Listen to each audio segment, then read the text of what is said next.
दोस्तों, कहानी की शुरुआत एक ऐसे लेटर से होती है जो जेल की नम दीवारों के भीतर लिखा गया था, बिना किसी असली टिकट के। फिर भी वह बाहर की दुनिया तक पहुंच गया। उस लेटर ने एक लड़की की जिंदगी तहस नहस कर दी, एक पूरे पुलिस विभाग को बेवकूफ बना दिया और एक ऐसे अपराध का पर्दाफाश किया जिसकी कल्पना भी नहीं की जा सकती थी। सवाल ये है, उस लेटर को किसने भेजा? एक अंधेरे जेल के अंदर ली नाम का एक आदमी बैठा है। उसके चेहरे पर न तो डर है और न ही पछतावा। वह अपने हाथ से बहुत ही बारीकी से एक नकली स्टैंप तैयार कर रहा है, जैसे कोई जौहरी हीरा जड़ रहा हो। ये ली कोई मामूली कैदी नहीं, बल्कि एक अनबिलीवेबल स्किल्ड आर्टिस्ट है। वह जेल के अंदर से किसी को लेटर भेजना चाहता है, लेकिन उसके पास पोस्टमैन को देने के लिए $10 नहीं है। इसलिए वह खुद से इतना परफेक्ट नकली स्टैंप बना लेता है कि कोई असली और नकली में फर्क नहीं पकड़ सकता। जब पोस्टमैन उसकी कोठरी के पास आता है तो सामने वाले सेल में एक बुढ़ा कैदी अचानक बीमार होने का नाटक करके जोर जोर से चिल्लाने लगता है। पोस्टमैन का ध्यान उस तरफ भटकता है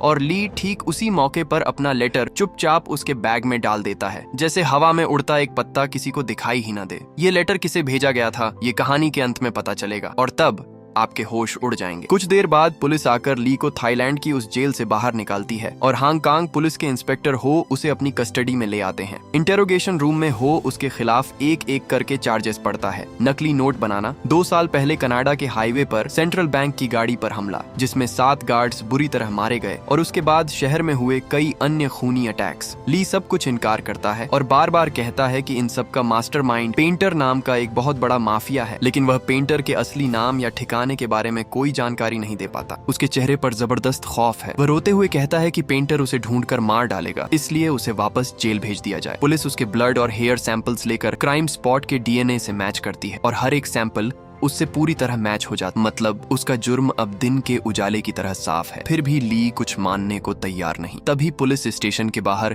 युवान नाम की एक खूबसूरत लड़की अपने लॉयर के साथ आती है। वह ली की बेल करवाना चाहती है। पुलिस साफ मना कर देती है क्योंकि ली एक बेहद इंपॉर्टेंट गवाह है, लेकिन वे एक शर्त रखते हैं, अगर ली पेंटर की असली पहचान बता दे तो जमानत पर विचार किया जा सकता है। युवन खुद अंदर जाकर ली से गुजारिश करती है कि वह सब कुछ सच सच बताए और तब ली अपना मुंह खोलता है और अतीत की उन घटनाओं को बताना शुरू करता है जिन्होंने उसकी जिंदगी हमेशा के लिए बदल दी। सालों पहले ली और युवान दोनों शानदार आर्टिस्ट थे। युवान अपने यूनिक स्टाइल में ओरिजिनल पेंटिंग्स बनाती थी, जबकि ली केवल मशहूर पेंटिंग्स की हूबहू कॉपी करता था। उसकी कॉपी करने की काबिलियत सच में अलौकिक थी। आर्ट के जरिए वे दोनों धीरे धीरे एक दूसरे के करीब आ गए और उनके बीच प्यार हो गया। एक दिन आर्ट गैलरी के मालिक लूक ने उनकी पेंटिंग्स देखी। उसे युवान का काम बहुत पसंद आया, लेकिन ली की कॉपियों को उसने ठुकरा दिया। युवान ने कहा कि या तो वह सारी पेंटिंग्स एक साथ खरीदे या कुछ नहीं। बाद एक एग्जीबिशन के दौरान ली की एक पेंटिंग का मजाक उड़ाने वाला एक अजनबी आदमी असल में पेंटर निकला। उसने ली को डिनर पर बुलाया और एक खतरनाक ऑफर दिया, असली अमेरिकी डॉलर की हूबहू नकली नोट बनाने का। ली ने पहले तो साफ मना कर दिया, लेकिन अपनी बदहाली और गरीबी को देखते हुए आखिरकार वह राजी हो गया। पेंटर उसे अपनी निजी प्लेन से कनाडा ले गया, जहां जाली नोट बनाने के कई उस्ताद उसकी टीम में थे। उन्होंने अमेरिकी डॉलर की हर सिक्योरिटी लेयर को समझना शुरू किया, खास तरह का पेपर, वाटरमार्क और वह कलर चेंजिंग इंक जिसे मोर इफेक्ट कहते हैं। ली ने अपने हाथों से 3 अलग अलग लेयर्स पर पेंट करके इतने परफेक्ट नकली नोट बनाए कि पूरी टीम हैरान रह गई। उन्होंने पुरानी प्रिंटिंग मशीन खरीदी और टेलीफोन डायरेक्टरी के उसी कागज को हासिल किया जिसका इस्तेमाल असली नोटों के लिए होता है। सब कुछ तैयार था, सिर्फ वह खास इंक बाकी थी जो सरकारी सुरक्षा के घेरे में थी। उस इंक को पाने के लिए पेंटर ने सेंट्रल बैंक की एक भारी हथियारों से लैस गाड़ी पर सीधा हमला बोल दिया। न चाहते हुए भी ली को उस हमले में शामिल होना पड़ा। भीषण गोलीबारी हुई, गार्ड्स एक एक करके गिरते गए और पेंटर ने बम फेंककर पूरे इलाके को आग की लपटों में बदल दिया। वे इंक के बैरल लूटकर भाग निकले, लेकिन उस दिन ली की आत्मा में एक ऐसा जख्म हो गया जो कभी भरा नहीं। उसने पहली बार अपनी आंखों से खून बहता देखा था। वह गिल्ट से पागल हो रहा था, लेकिन अब वह उस दलदल में इतना गहरा फंस चुका था कि बाहर निकलना नामुमकिन था। मोर इफेक्ट वाली इंक लगने के बाद जो नोट छपे वे असली नोटों से बिल्कुल अलग नहीं थे। दुनिया का सबसे परफेक्ट जाली नोट बन चुका था। पूरी टीम खुशी से पागल हो गई, लेकिन ली के चेहरे पर सिर्फ मौत का सन्नाटा था। इसके बाद पुलिस के अंडरकवर ऑफिसर विंग ने उन्हें ट्रैक करना शुरू किया।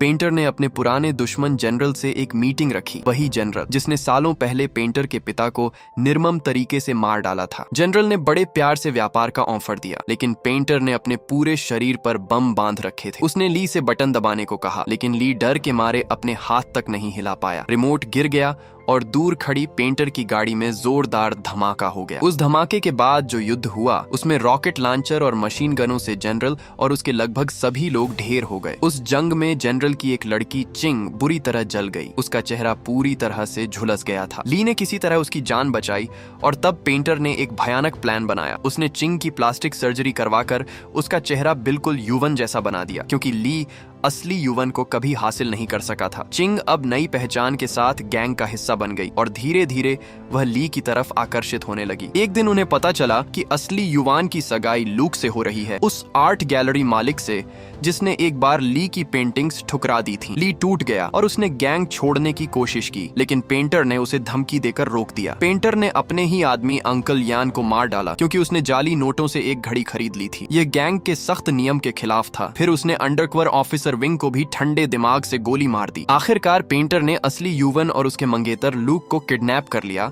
और ली को लूक पर गोली चलाने के लिए मजबूर किया। अंधाधुंध गोलीबारी में लूक मारा गया। ली ने गुस्से में पेंटर को गोली मारकर खत्म कर दिया, लेकिन तभी चिंग ने युवन को बंधक बना लिया और कहा कि अगर ली उसे अपने पास रखना चाहता है तो उसे यहीं छोड़कर चला जाए। चिंग ली से प्यार करती थी और वह युवन को उसके पास नहीं जाने देना चाहती थी। लाचार ली ने युवन को वहीं छोड़ दिया और पेंटर द्वारा खरीदे गए रिसोर्ट में चला गया। अगली सुबह उसने अखबार में पढ़ा कि पेंटर की लाश नहीं मिली, यानी वह जिंदा हो सकता है और युवन को मारने आएगा। ली जैसे ही युवन को बचाने के लिए बाहर निकला, जेल में उसने वही लेटर युवन को भेजा था, नकली स्टैंप लगाकर, याद है? अब वही युवन उसे बचाने आई है। ली ने पुलिस को पेंटर की पूरी कहानी सुनाई और उसका स्केच बनाया। ठीक उसी स्केच के आधार पर पुलिस ने एक बेचारे पुलिस कांस्टेबल को गिरफ्तार कर लिया, जिसका चेहरा बिल्कुल वैसा ही था, लेकिन असली सच तो बहुत ज्यादा भयानक है। कोई पेंटर नाम का इंसान था ही नहीं। वह सारा खेल खुद ली ने रचा था। उसने अपनी कॉपी करने की अलौकिक स्किल से जाली नोट बनाए, बैंक की गाड़ी पर हमला किया, जनरल का कत्ल किया। सब कुछ उसने अकेले ही अंजाम दिया। लेकिन जब वह पकड़ा गया तो उसने अपने अपराध को छुपाने के लिए पेंटर नाम का एक काल्पनिक माफिया गढ़ लिया और अपनी आर्टिस्ट वाली स्किल से एक निर्दोष पुलिसकर्मी का चेहरा उस स्केच में बना दिया। इससे भी बड़ा सच यह है कि ली और असली युवन के बीच कभी कोई रिश्ता था ही नहीं। वह सिर्फ उसका पड़ोसी था। ली उससे एक तरफा पागलों की तरह प्यार करता था और उसकी कॉपी करने की बीमारी ने उसे दुनिया का सबसे बड़ा क्रिमिनल बना दिया। पुलिस स्टेशन और होटल में जिस युवन को हमने देखा वह असल में चिंग थी, जिस चेहरे को ली ने प्लास्टिक सर्जरी से युवान की सटीक नकल बना दिया था। जैसे वह पेंटिंग्स की कॉपी करता था, वैसे ही उसने एक इंसान की हूबहू कॉपी तैयार कर ली। होटल में चिंग को यह बात समझ में आ गई कि ली उससे सच्चा प्यार कभी नहीं करता। वह तो बस उसके चेहरे के अंदर छुपी युवन को ताकता रहता है। उसने तय किया कि अब बदला लेना है। उसने बोट में छुपाकर एक्सप्लोसिव लगा दिए और पुलिस को उनका लोकेशन सूचना दे दी। जब ली और चिंग समंदर के बीच एक बोट में भाग रहे थे, तभी चारों तरफ से पुलिस ने उन्हें घेर लिया। चिंग ने ठंडे दिल से बम का बटन दबा दिया। एक जबरदस्त धमाके के साथ पूरी बोट आग के गोले में बदल गई। समंदर का काला पानी लाल लपटों से जगमगा उठा और उस आग ने